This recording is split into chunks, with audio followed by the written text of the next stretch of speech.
الکلوائڈ یا خاص قسم کے مرکبات ہوتے ہیں جو پودوں میں پائے جاتے ہیں، اور کیمبرج میں پی ایچ ڈی بھی اس پہ، لیکن پی ایچ ڈی کے دوران تو میں اپنے خاص فیلڈ کے اندر اسٹوڈنٹ کے طور پہ کام کر رہا تھا. جب مجھے پی ایچ ڈی مجھے مل گئی کیمبرج یونیورسٹی سے اور پھر انہوں نے مجھے فیلو بنا لیا، تو پھر then you are at liberty to do what you like, اپنے ریسرچ خود آپ کرتے ہیں. اور پھر میں پڑھاتا بھی رہا وہاں.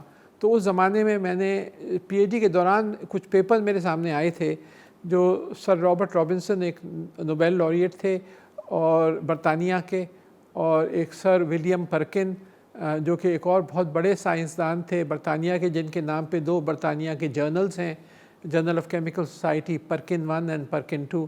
تو یہ پروفیسر پرکن تھے اور ایک اور امریکن، ان کا جوائنٹ پیپر تھا ہارملین کی کیمسٹری کے اوپر. ہارملین ایک الکلوائڈ ہوتا ہے جو ہرمل کے بیجوں میں پایا جاتا ہے.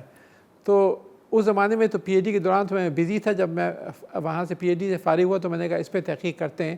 تو اس کو میں نے ری انویسٹیگیٹ کیا اور پھر پایا کہ جو کچھ انہوں نے کام پبلش کیا ہوا تھا وہ غلط تھا، اور اس کو جو ہے صحیح پھر جو کیا ہوتا ہے ایکچولی جو مرکبات بنتے ہیں ان کے بارے میں پھر میں نے وہیں برطانیہ کا جو ٹاپ جرنل ہے اس میں پھر میں نے 2 پیپر شائع کیے جس میں بتایا کہ کیا تبدیلیاں ہوتی ہیں اس کے سٹرکچر میں، ہارملین کے سٹرکچر میں. تو جب مجھے رائل سوسائٹی کا فیلو منتخب کیا گیا جو ایک بہت بڑا اعزاز ہوتا ہے برطانیہ میں، اور اس میں ایک آپ کو کتاب پر سائن کرنا پڑتا ہے ایک پر سے جو کہ 350 سال پرانی کتاب ہے. اس میں سر آئزیک نیوٹن اور چارلز ڈارون کے بھی دستخط ہیں اس کتاب کے اندر. تو اس وقت جو انہوں نے سائٹیشن پڑھی تھی میری اور جو میرے کاموں کا ذکر کیا تھا اس کے اندر اس کا بھی ذکر تھا کہ انہوں نے جب یہ صرف 29 سال کی عمر تھی ان کی، تو انہوں نے ایک نوبیل laureate کے کام کو غلط ثابت کیا تھا اور بتایا تھا کہ ایکچول کیا کیمیائی عمل ہوتے ہیں، اور جو پہلے جو کام تھا وہ غلط تھا. So that was a part of the work. تو میں نے زیادہ تر تو کام الکلوائڈس پہ اور دوسرے نیچرل پروڈکٹس پہ کیا ہے. کوئی 300 کتابیں ہیں میری جو کہ زیادہ تر ایڈیٹڈ ہیں، جس میں ایک سیریز ہے اسٹڈیز ان نیچرل پروڈکٹ کیمسٹری، اس کے 83 والیوم آ چکے ہیں. یہ ہالینڈ میں شائع ہوتی ہے، نیدرلینڈز میں، اور دنیا کی سب سے بڑی انسائکلوپیڈک کتاب ہے. اور جو میرا موجودہ جو تحقیق ہے وہ کیمسٹری آف تھاٹ، سوچ کی کیمیائی عمل. آپ یہ گھڑی دیکھتے ہیں یا قلم دیکھتے ہیں تو آپ کے ذہن میں اس کا ایک تصور اندر جذب ہو جاتا ہے. تو وہ تھاٹس آر ناٹ ایبسٹریکٹ، یہ جو ہیں یہ تو جو خیالات ہیں ان کی ایک مادی حیثیت ہوتی ہے. تو وہ کیمیائی طور پہ کیا ہو رہا ہے، تو اس پہ ہمارے کوئی 20 US پیٹنٹس ہیں ہمارے، اور اس پہ یہ ایک فرٹائل فیلڈ ہے. ابھی تک ہمیں آپ کے دماغ کے اندر جو آپ کا جو بھیجا ہے اس کے اندر کوئی 80 ارب نیورونز ہیں، اور ہر نیورون جو ہے وہ 10,000 دوسرے نیورون سے گفتگو کر رہا ہے. تو 80 ارب ضرب 10,000 سائنیپٹک کنیکشنز ہیں. تو اس دنیا کا جو شاید یونیورس کا سب سے کمپلیکس آبجیکٹ جو ہے وہ آپ کا اپنا دماغ ہے، کہ کس انداز سے آپ سوچتے ہیں، یاد کرتے ہیں، بھولتے ہیں، محسوس کرتے ہیں. یہ سب دلچسپ کیمیائی عمل ہو رہے ہوتے ہیں. تو وہ کون سے کیمیائی عمل ہیں؟ تو میرا P H D organic chemistry میں ہے، تو اس لحاظ سے میں نے بہت سارے پیپرز اس فیلڈ کے اندر بھی شائع کیے ہیں.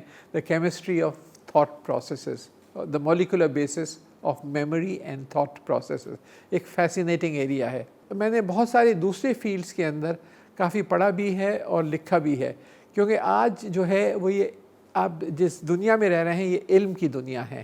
وہی ممالک آگے بڑھ رہے ہیں جنہوں نے سمجھ لیا ہے کہ ان کی اصل دولت جو ہے وہ ان کی افرادی قوت میں پوشیدہ ہے.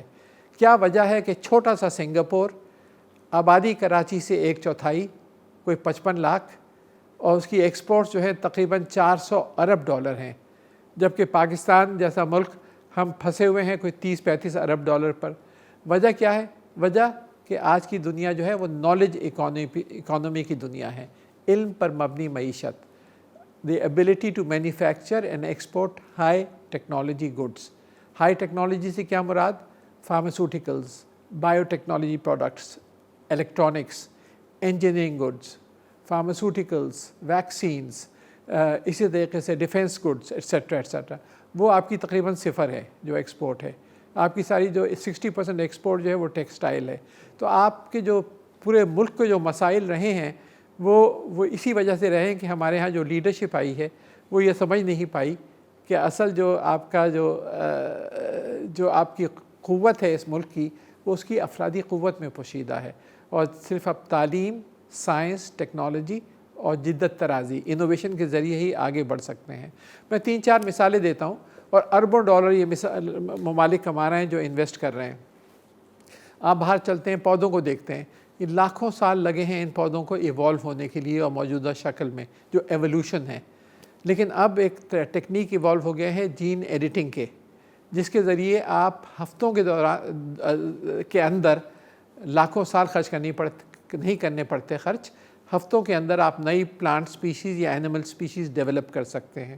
آج آپ سائنسدانوں نے جینز اٹھا لیے ہیں جگنو کے اور ان کو پھولوں کے اندر ڈال دیا ہے، تو پھول جو ہیں جگنو کی طرح چمکتے ہیں. آج سائنس کو یہ پتہ چل رہا ہے کہ کیا وجہ ہے کہ آپ کی عمر رسیدگی کی وجہ کیا وجہ ہے کہ کیونکہ یہ بھی ایک کیمیکل فینومینا ہے. تو کچھ ایسے مرکبات ڈسکور ہو گئے ہیں جس کی وجہ سے آپ کی جو عمر رسیدگی کے پروسیس کو سلو کیا جا سکتا ہے. اور یہ سوچا جا رہا ہے کہ جو بچے آج پیدا ہوں گے ان کی عمریں جو ہیں 150 یا 200 سال تک کی بھی ہو سکتی ہیں. اسی طریقے سے نئے مٹیریلز ایسے ڈیولپ ہو گئے ہیں. ایک جو ہے جیسے کہ نینو مٹیریلز ہیں، یہ جو ہیں ان لوہے سے 200 گنا زیادہ مضبوط ہیں اور نئے کنسٹرکشن میں اب استعمال ہونا شروع ہو رہے ہیں. ایسے مٹیریلز جو کہ سستے ہیں، پیور کاربن بیسڈ ہیں اور بہت زیادہ مضبوط ہیں لوہے اور دوسرے دھاتوں کے مقابلے کے اندر. اسی طریقے سے آپ میٹا مٹیریلز آ گئے ہیں. آپ بیٹھے ہوئے ہیں سامنے، میں آپ کو ایک غلاف اڑا دوں، ایک چادر اڑا دوں میٹا مٹیریلز کی، تو آپ غائب ہو جائیں گے. تو Harry Potter's disappearing cloak is a reality. غائب کس طرح ہوں گے؟ کیونکہ یہ روشنی کو موڑتے ہیں اور ایسے یہ روشنی ٹکرائے گی آپ کو اور پھر مڑ کے جا کے کرسی کو ہٹ کرے گی. آپ غائب ہوں گے، صرف خالی کرسی دکھائی دے رہی ہوگی. تو یہ جو ہیں آج اسٹیلتھ کے لیے استعمال ہو رہے ہیں، ایسے ہوائی جہازوں کو کوٹ کر یا سب مرینز کو یا ٹینکس کو، تاکہ وہ دکھائی نہ دیں. تو اس طرح کے ہزارہ نئی ایجادات ہوتی جا رہی ہیں. روز مرہ ہزاروں نئی ایجادات ہو رہی. اور جو ممالک اس طرح کی ریسرچ میں انویسٹ کر رہے ہیں اور اس طرح کی کمرشل پروڈکٹس بنا رہے ہیں وہ اربوں ڈالر کما رہے ہیں. دنیا کی ٹاپ 10 کمپنیز آپ دیکھیں گے تو ان میں 6 یا 7 کمپنیز آپ کو ٹیکنالوجی کی کمپنیز دکھائی دیں گی، مائکروسافٹ وغیرہ. تو سارا جو کھیل ہے اس وقت پروگریس کا وہ تعلیم، سائنس، ٹیکنالوجی اور پھر اس کی لنکیجز جو آپ کی ریسرچ ہے صنعت کے ساتھ اور زراعت کے ساتھ، یعنی کہ نالج اکانومی، علم پر مبنی معیشت. یہ ہم نہیں کر پائے جس کی وجہ سے ملک اتنا پیچھے ہے اور آج بھی آپ سٹرگل کر رہے ہیں، جبکہ دوسرے چھوٹے چھوٹے ممالک تیزی سے آگے بڑھ رہے ہیں. اور اس کی وجہ جو ہے ایک lack of proper leadership. Lee Kuan Yew Singapore, Deng China, Mahathir Mohamad Malaysia وغیرہ وغیرہ وغیرہ، کوریا میں جنرل پارک. تو all you require is a visionary leader جو سمجھتا ہو کہ یہ علم کی دنیا ہے اور آپ کی اصل دولت جو ہے وہ تیل اور سونا اور وہ دوسرے ذخائر نہیں ہیں، وہ آپ کے بچے ہیں. کہ کس انداز سے آپ نے تعلیم دی، کس انداز سے ان کے اندر اللہ تعالیٰ نے جو تخلیقی صلاحیتیں کوٹ کوٹ کو کر بھر رکھی ہیں ان کو ہم اجاگر کر رہے ہیں، کس انداز سے اس تعلیمی نظام کے ذریعے اجاگر کر رہے ہیں تاکہ وہ ایک نالج اکانومی کی طرف اپنے ملک کو لے کر جائیں. تو یہ بہت بڑی بدقسمتی ہے پاکستان کی کہ ہم ابھی تک صحیح پالیسی ڈیولپمنٹ کی نہیں بنا پائے.